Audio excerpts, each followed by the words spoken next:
જય સોમનાથ, જય ગુજરાત. ફરી એક વખત સ્વાગત છે આપનો એસપી એજ્યુકેશન બ્લોગમાં. આ વિડીયોમાં જોઈશું વિષય ધંધાકીય હિસાબી પદ્ધતિ, યુનિટ કૃષિના હિસાબો, જેને આપણે ખેતીના હિસાબો પણ કહી શકીએ. દાખલા નંબર 2, મગનભાઈ પટેલ, જે સૌરાષ્ટ્ર યુનિવર્સિટીમાં 2012, 2013 અને 2020 દરમિયાન પૂછાયેલો છે, જ્યારે નરસિંહ મહેતા યુનિવર્સિટીમાં 2019 દરમિયાન પૂછાયેલ છે.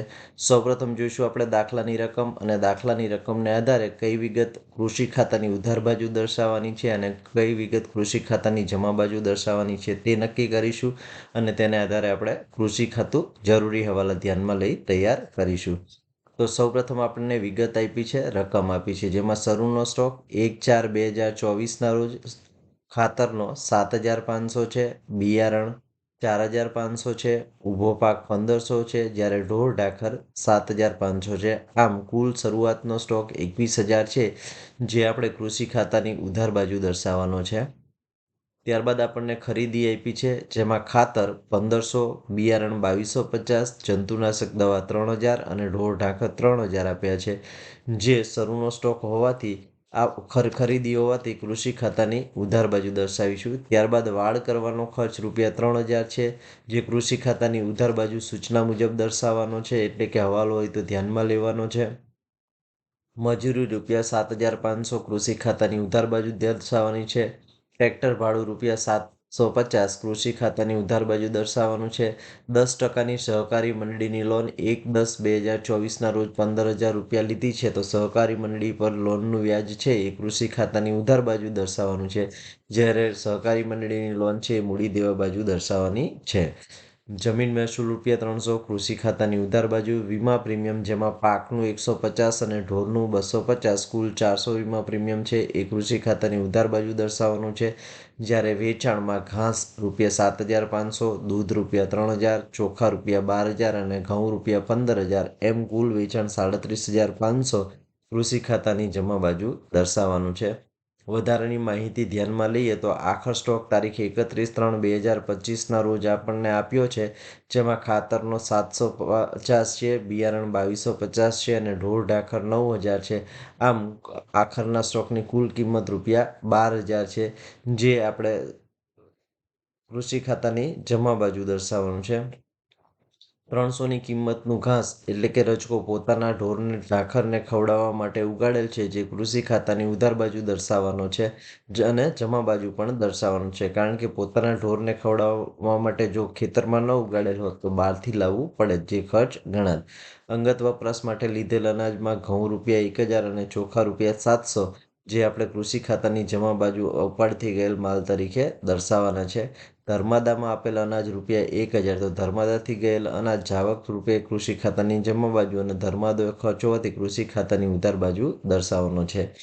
વાડ કરવાનો ખર્ચ છે એ 10 વર્ષ દરમિયાન માંડી વાળવાનો છે, એટલે કે 3,000 આપ્યો છે એને આપણે 10 વર્ષ વડે માંડી અને ચાલુ વર્ષનો માંડી વાળેલ જે વાડ કરવાનો ખર્ચ છે એ કૃષિ ખાતાની ઉધાર બાજુ દર્શાવવાનો છે. તો આ દાખલો આપણે તૈયાર કરીશું. તો સૌપ્રથમ આપણે તૈયાર કરીશું તારીખ 31/3/2025ના રોજ પૂરા થતા વર્ષનું મગનભાઈ પટેલનું કૃષિ ખાતું, વિગત રકમ સાથે એક પાનામાં આપણે તૈયાર કરી લેવાનું છે, આવી રીતે. તો અહીંયા આપણે કૃષિ ખાતું તૈયાર થઈ ગયું છે.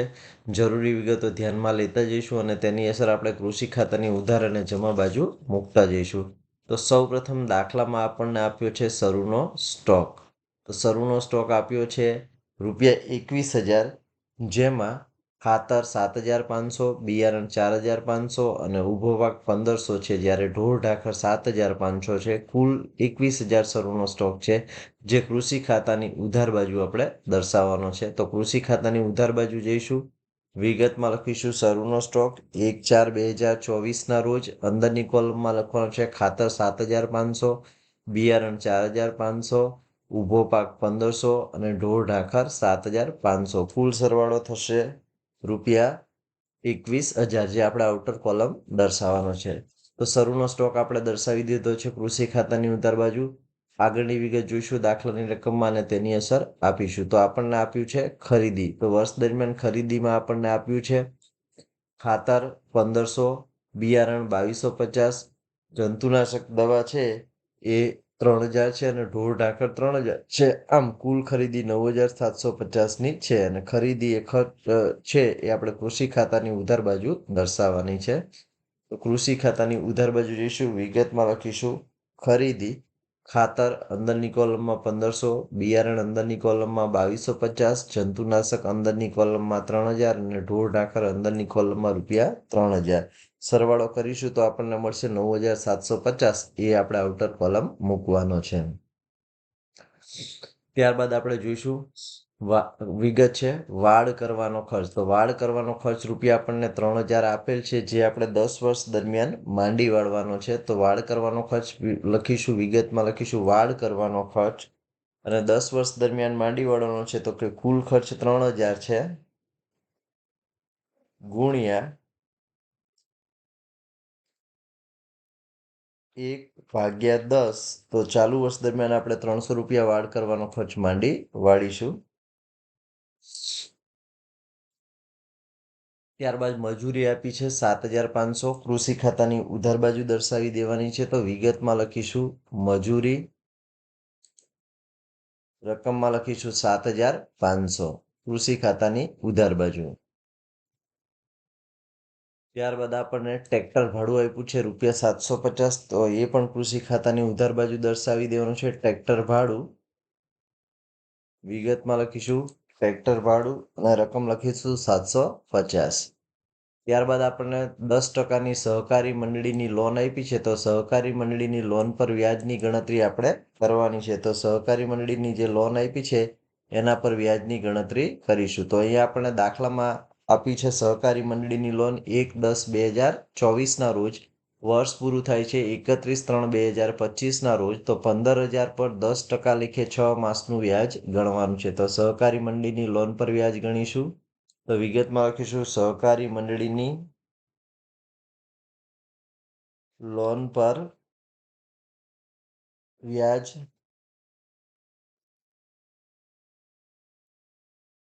કેટલી રકમ લખવાની છે? તો કે રકમ લખીશું 15,000 પર 10% લેખે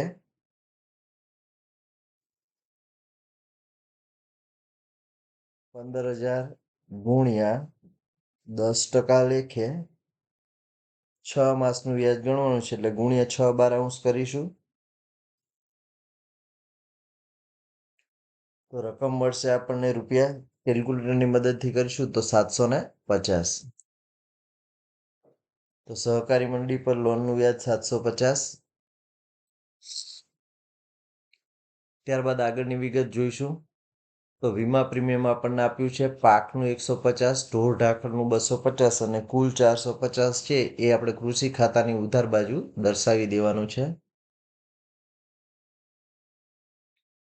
તો વિગતમાં લખીશું વીમા પ્રીમિયમ પાકનું અંદરની કોલમમાં 150, ઢોર ઢાંખરનું 250, કુલ રકમ આપણે બહાર કાઢીશું ₹400.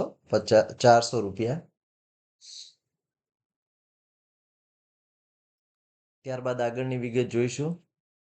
તો આગળની વિગતમાં આપણને જમીન મહેસૂલ આપ્યું છે, રહી ગયું છે. તો આપણે જમીન મહેસૂલ બતાવી દઈશું. ₹300 કૃષિ ખાતાની ઉધાર બાજુ. વિગતમાં લખીશું જમીન મહેસૂલ અને રકમ 300. ત્યારબાદ આપણને વેચાણ આપ્યું છે. તો વેચાણ એક આવક હોવાથી કૃષિ ખાતાની જમા બાજુ દર્શાવીશું. તો વેચાણ આપણને 7,500 ઘાસનું, દૂધનું 3,000 અને ચોખાનું 12,000, જ્યારે ઘઉંનું 15,000 છે. એમ કુલ 37,500 આપેલ છે. તો કૃષિ ખાતાની જમા બાજુ દર્શાવી દઈશું. વિગતમાં લખીશું વેચાણ અનુક્રમે ઘાસ 7,500, દૂધ 3,000, ચોખા 12,000 અને 15,000 ઘઉંનું, કુલ 37,500. હવે આપણે બધી જ વિગતોની અસર આપી દીધી છે. હવાલાની અસર આપવાની છે. તો પહેલો હવાલો આપણને આખર સ્ટોક આપ્યો છે. તો આખર સ્ટોક છે એ કૃષિ ખાતાની જમા બાજુ દર્શાવવાનો છે. તો વિગતમાં લખીશું પહેલા આખર સ્ટોક અને જે રકમ આપણે આપી છે, જેમાં ખાતર 750, બિયારણ 2250 અને ઢોર ઢાંખર છે એ 9,000 છે, કુલ 12,000 છે. એ આપણે કૃષિ ખાતાની જમા બાજુ દર્શાવવાનો છે. તો વિગતમાં લખીશું ખાતર 750, બિયારણ 2250, ઢોર ઢાંખર 9,000, કુલ 12,000 આખર સ્ટોક. ત્યારબાદ 300ની કિંમતનું ઘાસ છે એ પોતાના ઢોર ઢાંખરને ખવડાવવા માટે ઉગાડેલ છે. તો પોતાના ઢોર ઢાંખરને ખવડાવવા માટે ઉગાડેલ ઘાસ કે રજકો છે એ આપણે કૃષિ ખાતાની જમા બાજુ દર્શાવવાનું છે. અને આની બે અસર આપવાની છે. કૃષિ ખાતાની ઉધાર બાજુ પણ આપવાની છે. તો કૃષિ ખાતાની જમા બાજુ લખીશું પોતાના ઢોર ઢાંખરને ખવડાવવા માટે ઉગાડેલ રજકો કેટલાનો છે તો કે 300 રૂપિયાનો. તો વિગતમાં લખીશું 300. આ જ વિગતની આપણે ઉધાર બાજુ અસર મૂકીશું. ઉધાર બાજુ પણ લખીશું પોતાના ઢોર ઢાંખરને ખવડાવવા માટે ઉગાડેલ રજકો અને રકમમાં લખીશું 300. ત્યારબાદ આગળની વિગત જોઈશું. તો આગળની વિગત છે અંગત વપરાશ માટે લીધેલ અનાજ. તો અંગત વપરાશ માટે લીધેલ અનાજ છે એ કૃષિ ખાતાની જમા બાજુ દર્શાવવાની છે અને ફક્ત એની 1000 આપવાની છે. તો વિગતમાં લખીશું અંગત વપરાશ માટે લીધેલ અનાજ, જેમાં ઘઉં ₹1000 અને ચોખા ₹700. કુલ રકમ આપણે 1700 કૃષિ ખાતાની જમા બાજુ દર્શાવવાની છે. તો કૃષિ ખાતાની જમા બાજુ લખીશું અંગત વપરાશ માટે લીધેલ અનાજ, ઘઉં અંદરની કોલમમાં 1000, ચોખા 1700 અને આઉટર કોલમ લખીશું આપણે ₹1700.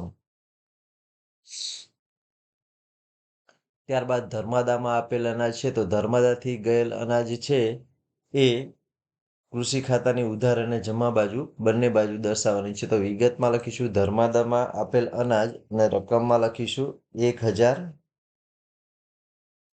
અને એની બીજી અસર કૃષિ ખાતાની ઉધાર બાજુ લખીશું ધર્માદામાં આપેલ અનાજ અને ₹1000.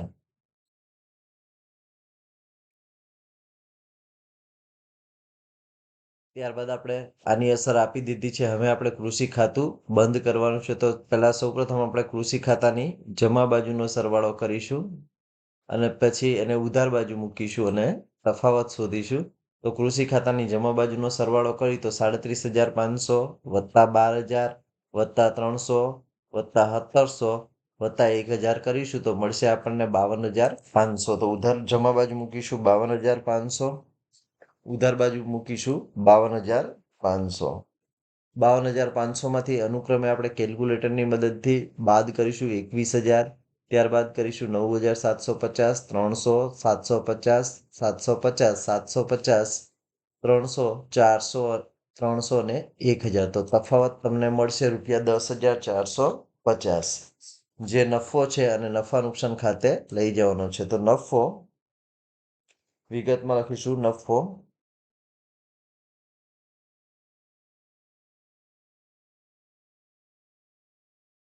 નન્નું ખાતે લઈ ગયા.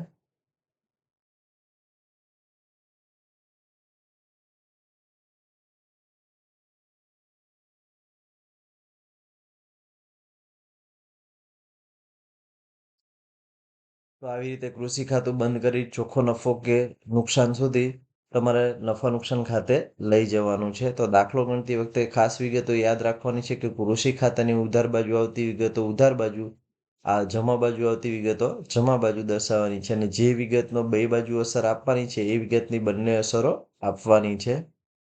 તો અહીંયા દાખલો પૂરો થાય છે. તો ખાસ આપણે યાદ રાખવાનું છે કે આ દાખલો પણ પરીક્ષા માટે ખૂબ જ અગત્યનો છે, જે સૌરાષ્ટ્ર યુનિવર્સિટી 2012, 13 અને 2020માં પૂછાયેલ છે.